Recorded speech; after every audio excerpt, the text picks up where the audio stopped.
What up, YouTube? Topaz Yates back for another album review, and this one's to that Lil Durk 7220. Who is Lil Durk?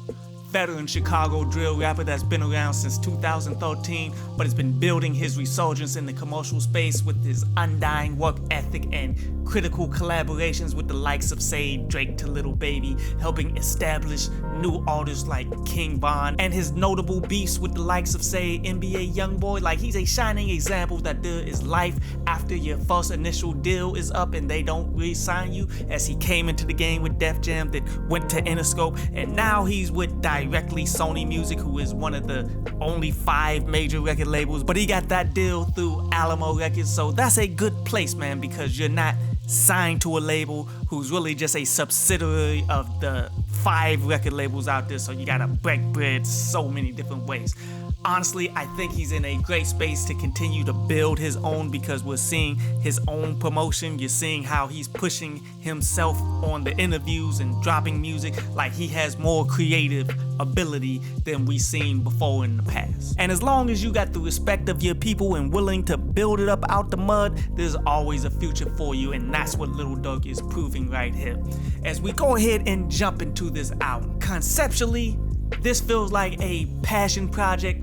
As you know, the origin of it would be 7220, which is his grandmother's address. When you listen to the vast majority of these tracks, it's not all the demon style. Like, there's only really 2 demon style type tracks on there, where what he's doing is he's giving us the pain of his lifestyle off of the vast majority of this. Some of the best drill trap music that there is, because it is emotionally driven with pain and topics to speak of.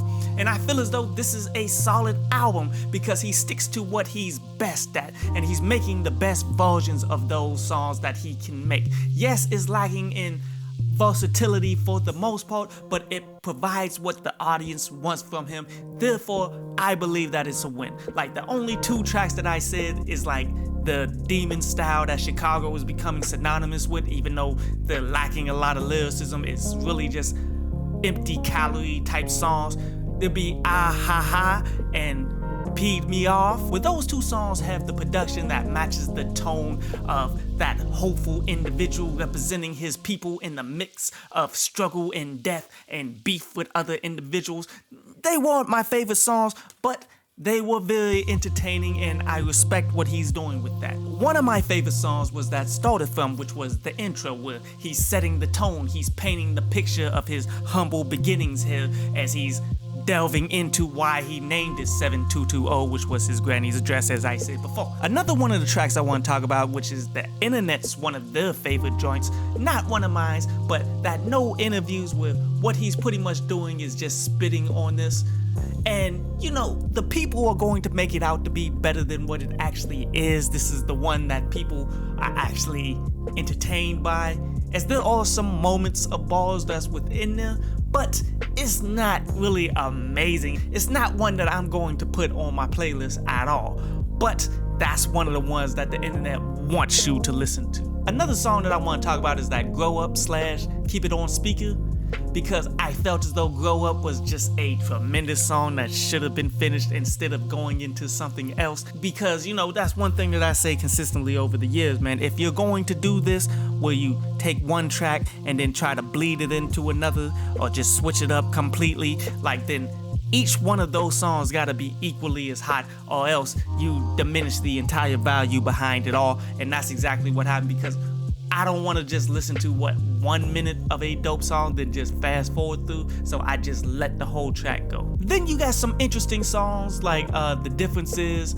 The Block List, and even Smoking and Thinking. These songs are dedicated somewhat to women that all sexes can respect, because they are all done extremely well. See, for the most part, especially with Chicago drill rappers, man, they can't do any other type of song but the demon style. Like, they cannot make any music particularly for women without them just falling all the way apart. But yet Lil Durk is so skillful and been doing it over the years that he can do these, and men ultimately will have respect for it and jam to them as well as the women. Like, these were done well, production-wise, flow-wise. These types of tracks honestly just shows his mastery of the skill set that he's been consistently working on over these years. But the last song that I want to talk about happens to be my favorite track, which was that Broadway Girls. And it disappoints me that this particular song wasn't one of those that went completely viral on Twitter, because bruh, he is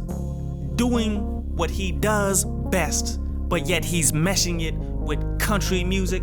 Trap music and country music can coexist because great musicians can take this style and apply it to any genre, and as long as they're focused on it, they can make it respectable. We see this time and time again.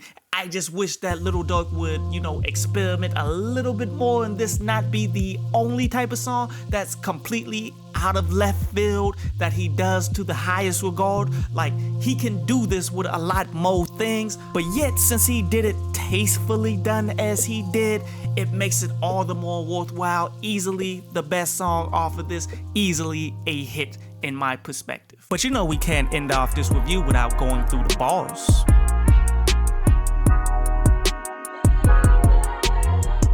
So Lil Durk is not the most lyrical of individuals, much like the vast majority of those who are in Chicago with this new era. Not saying that all Chicago rappers have had no lyrics over time. No, there's been extremely lyrical people coming out of there, but yet this commercialized drill to / trap rap has not have a positive imprint on lyricism as we see it in this day and age. I'm not going to go out of my way and say that Lil Durk is phenomenal, because he's better than a lot of these individuals that's doing anything on the commercial scene, yes, but yet the bar is still lifted so high, you dig, that he's good, but he's not amazing. Like, he has moments within here, how he says, I can't be seen with these baddies, I get them Uber Eats from Denny's.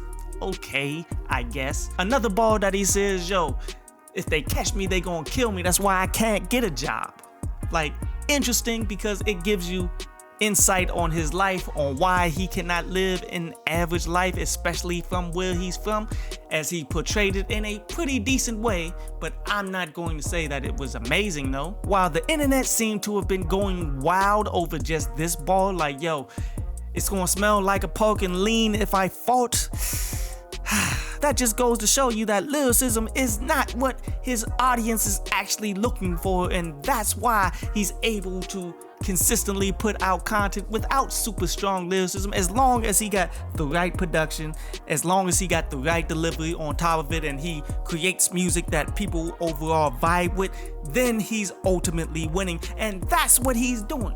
Like, a solid 3 tracks off of this did make my playlist, and one that I absolutely love. So therefore, I'm gonna give this project, man, 8 out of 10. One that you definitely should peep out and get at least 1 or 2 tracks out of it.